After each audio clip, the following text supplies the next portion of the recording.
Hello friends, आज हूँ तमारी साथे शेर करी सक्करियानी एकदम टेस्टी और चटाकेदार सूकी भाजी बनावानी रेसिपी। बटेटानी सूकी भाजी तो आपणे बनावता ज होईए छीए, तो एकवार आ रीते जरूरथी बनावजो, तमने बधाने खूब ज पसंद आवशे। तो चालो बनाववानुं शरू करीए। सक्करियानी सूकी भाजी बनाववा माटे मैं अहीं 250 ग्राम जेटला सक्करियाने बाफी लीधा छे। सक्करियाने कुकरमां पाणी ना चढ़े ए रीते बाफवानी रेसिपी मैं तमारी साथे शेर करेली छे। एनी लिंक तमने आ रेसिपीना एंडमां मळी जशे। जो तमे ए रीतथी बाफशो तो सक्करिया सरस चूलामां बाफ्या होय एवा ज मीठा रहेशे, तो जरूरथी चेक करजो। हवे सक्करिया ठंडा थाय त्यारबाद हाथेथी एनी छाल दूर करी लेशुं। एकदम सरस रीते छाल एनी निकળી जशे। हवे छाल काढी लीधा बाद आपणे सक्करियाना पीस करी लेशुं। बटेटाना शाक बनाववा माटे तमे बटेटाना जे रीते पीस करो छो ए रीते पण करी शको छो अने स्लाइस पण करी शको छो। जो तमारा सक्करिया मोटा अने जाडा होय तो स्क्वेरमां पण कट करी शको छो। અહીં મેં બધા सक्करियाना स्लाइसमां कट करी लीधा छे। तो हवे एनो वघार करी लईए। तो सूकी भाजी बनाववा माटे पेन ने गैस पर गरम करवा मूकीशुं अने पेन में 2 टेबलस्पून जेटलुं तेल एड करीशुं।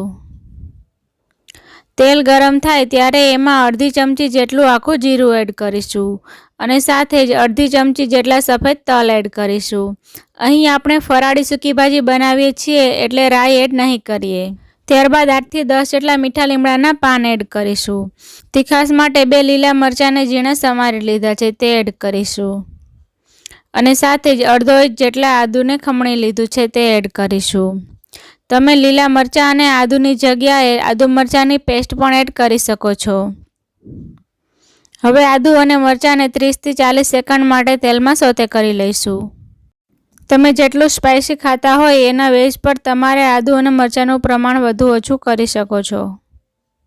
હવે આપણા આદુ મરચાં સોતે થઈ ગયા છે। હવે એમાં આપણે ઝીણું સમારેલું 1 ટામેટું એડ કરીશું અને ટામેટાને વઘાર સાથે સારી રીતે મિક્સ કરી અને સોફ્ટ થાય ત્યાં સુધી કૂક કરી લઈશું। ગેસની ફ્લેમ મીડિયમ ટુ હાઈ રાખીશું।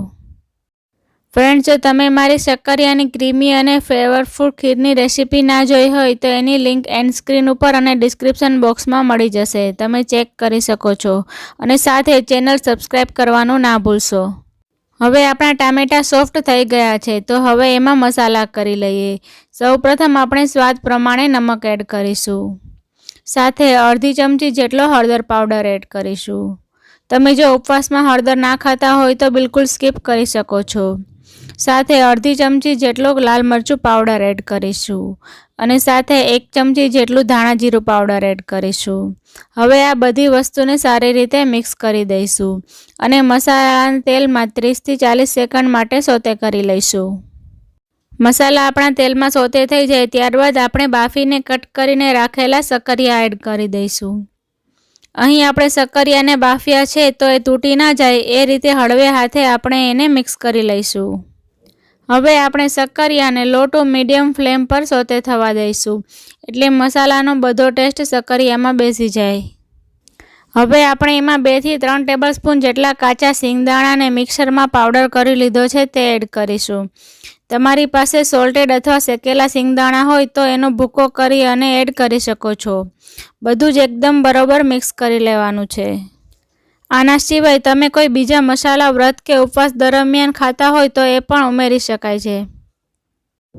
મેં અહીં વઘારમાં દેશી ટામેટું યુઝ કર્યું છે જે સ્વાદમાં થોડું ખાટું હોય છે માટે હું અહીં લીંબુ એડ નથી કરતી। હવે 1 ચમચી જેટલું કોપરાનું છીણ ઉપરથી સ્પ્રિંકલ કરીશું અને સાથે લીલા સમારેલી ફ્રેશ કોથમીર સ્પ્રિંકલ કરીશું। હવે આપણી સૂકી ભાજી રેડી થઈ ગઈ છે તો ગેસની ફ્લેમ બંધ કરી દઈશું। ખીરની રેસિપી જોવા માટે અહીં સ્ક્રીન પર ક્લિક કરો।